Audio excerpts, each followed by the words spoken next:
ஒருத்தர் ஒரு நிலத்தை வாங்கினார். நிலத்தை தன்னுடைய ஒரு தேவைக்காக சில நாட்கள் கழித்து தோன்றார். தோன்ற கீழே தங்க கட்டி கிடைக்குது. என்ன செய்யறாரு பாருங்க, அந்த தங்க கட்டி எடுத்துக்கொண்டு யாரிடம் அந்த நிலத்தை காசு கொடுத்து வாங்கினாரோ அவரிடம் சென்று அந்த தங்க கட்டியை கொடுக்கிறார்.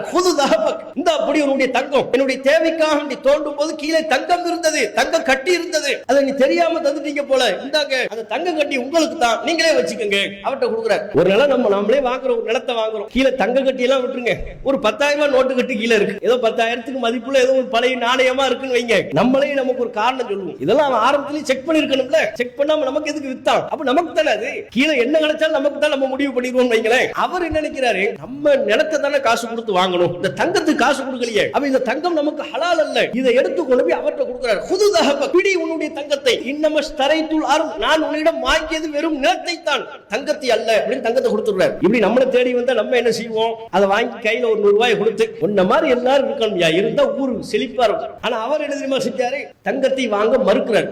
இந்த தங்கம் எனக்கு ஹலால் அல்ல, இதை நான் வாங்க மாட்டேன்.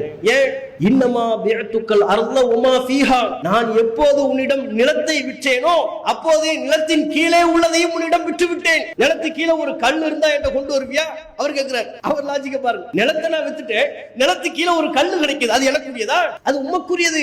பிறகு நிலத்தின் கீழே எது இருந்தாலும் அது உமக்குரியது என்றால், அந்த நிலத்தின் கீழ் தங்கம் இருந்தாலும் அதுவும் உமக்குரியது, அது எனக்குரியதல்ல, எனக்கு ஹலால் இல்லை. ரெண்டு பேரும் இந்த நீ வச்சுக்க நீ வச்சுக்கன்னு சண்டை. இந்த மாதிரி பெருந்தன்மையில நமக்கு வருமா?